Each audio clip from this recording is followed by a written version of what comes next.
America अर्थव्यवस्था में number 1 है, लेकिन इधर ये जो 4 देश एक साथ हैं, चीन दूसरे नंबर पर है अर्थव्यवस्था में, भारत चौथे नंबर पर है, जापान 5वें नंबर पर और रूस 11वें नंबर पर। विकास दर में देखिए जरा, अमेरिका की विकास दर आईएमएफ के हिसाब से 1.8% है, चीन की विकास दर 4.8%, भारत 6.4%, जापान 0.7% और रूस 1%। यानी ये बड़े सुपर पावर महाशक्तियों का जो मिलन है, ये अमेरिका पर भारी पड़ने वाला है। जीडीपी लाख करोड़ डॉलर में देखिए, अमेरिका 29 लाख करोड़ डॉलर की जीडीपी, चीन 18 lakh crore dollar, Bharat 3.91 lakh crore dollar, Japan 4 lakh crore dollar और रूस 2.17 लाख करोड़ डॉलर। जनसंख्या के मामले में देखिए, अमेरिका 34 करोड़ से ज्यादा पॉपुलेशन है जनसंख्या अमेरिका में, चीन में 141 करोड़, भारत में 146 करोड़, जापान 12 करोड़ 30 लाख और रूस में 14 करोड़ 39 लाख। यानी जनसंख्या ज्यादा तो कंज्यूमर ज्यादा, खपत ज्यादा, खपत ज्यादा तो उत्पादन ज्यादा, और उत्पादन ज्यादा तो नौकरियां ज्यादा।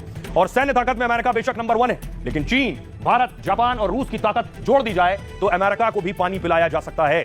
और दूर मत जाइए, आपको लिए चलता हूं, अमेरिका का एक बहुत जिगरी यार है आजकल, उनके आर्मी चीफ ट्रंप के साथ डिनर भी कर रहे हैं। उस देश पाकिस्तान के लोग भी मोदी का लोहा मान रहे हैं। सुनिए। पूरी दुनिया में इस टाइम मुझे प्राइम मिनिस्टर नरेंद्र मोदी साहब के फैन के नाम से पहचाना जाता है। लोग कहते हैं कि आबिद अली दुनिया में सबसे बड़ा फैन है प्राइम मिनिस्टर मोदी का। हाँ जी, उनके काम का दीवाना हूं, क्योंकि हमें पिछले जब से मैंने होश संभाला है, मैंने आज तक पाकिस्तान में कोई इस किस्म का वज़ीर-ए-आज़म नहीं देखा जो आवाम के लिए सोचता हो। जाहिर है कि मोदी, मैं कहूँगा he is now one of the best PM. लोग इसको चाय वाला कहते हैं, लेकिन एक चाय वाले ने उनको वॉक्सवैगन दे दी, उनको एप्पल दे दिया। हमारे पास क्या है, हमारे पास बिना चुने एक बेचारा सैमसंग आया था, सुजुकी आया था, वो सब मैन्युफैक्चरिंग खत्म होती जा। चाइना जो है इंडिया के साथ लिंक कर रहा है और मोदी साहब के साथ उनके काफी अच्छे रिलेशन बन रहे हैं। इसकी वजह यही है कि पाकिस्तान के साथ अटैच रहा है, पाकिस्तान ने उन्हें मतलब उस हिसाब से उन्हें प्रॉफिट नहीं आया, कोई चीज उन्हें मुहैया नहीं हुई। हाँ, चाइना को। लेकिन चाइना जब उनके साथ मिलेगा, उनकी इकोनॉमी बेहतर है। तो चाइना हर तरफ से अपने दोस्त बना रहा है। वो उससे कहे कि एक दरवाजा बंद हो तो हमारे सारे राह खुले हो। हमारी तरह नहीं है कि एक दर बंद हुआ तो वो हमेशा के लिए बंद हो गया। हम तो वी आर जस्ट लाइक पपिट्स, में जो कहा जाता है हमने कहा ठीक है कहना, ओके वी शुड। जिस कंट्री की इकोनॉमी अच्छी होगी, दूसरा कंट्री उसकी इकोनॉमी देख के उसके साथ ज्वाइन करेगा, ऐसी बात है। हाँ। अब हमारी इकोनॉमी क्या है?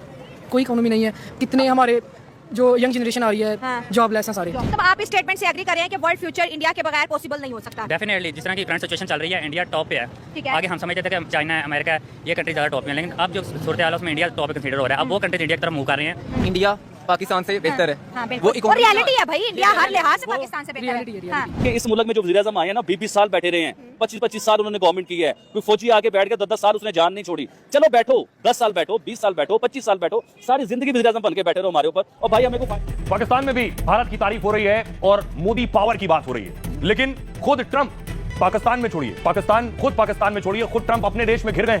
ट्रंप ने मोदी से पंगा लेकर उनके अपने देश में उनके नेता और करीबी लोग, दूसरी विपक्षी पार्टियों के लोग भी उनके खिलाफ खड़े हो गए हैं। उसमें निकी हेली भी शामिल है और साथ ही साथ पेंस भी शामिल है, जैक सुलिवन शामिल है। सबसे पहले देखिए जरा माइक पेंस क्या कह रहे हैं, उपराष्ट्रपति, पूर्व उपराष्ट्रपति। उन्होंने कहा ट्रंप के टैरिफ की कीमत अमेरिकी कंपनियों और ग्राहक चुका रहे हैं। अमेरिका में महंगाई और बेरोजगारी तेजी से बढ़ने लगी है। ट्रंप की नीतियों का सीधा असर अर्थव्यवस्था पर पड़ा है। आज दुनिया चीन को एक जिम्मेदार देश मान रही है और ट्रंप सरकार अमेरिका की छवि में गटर में मिला रही है छवि। इस पर कोई भी देश भरोसा नहीं करना चाहता है। भारत अमेरिका के मजबूत रिश्तों पर काम चल रहा था, लेकिन ट्रंप ने सालों की मेहनत पर पानी फेर दिया है। निकी हेली, पूर्व अमेरिकी राजदूत, कह रही है भारत से रिश्ते बिगाड़ना अमेरिका की बहुत बड़ी गलती है। चीन की बढ़ती ताकत को रोकने में भारत ही सबसे मजबूत है। अगर अमेरिका ने इस साझेदारी को कमजोर कर दिया तो यह ट्रंप की बड़ी राजनीतिक भूल और अमेरिका की आपदा होगी।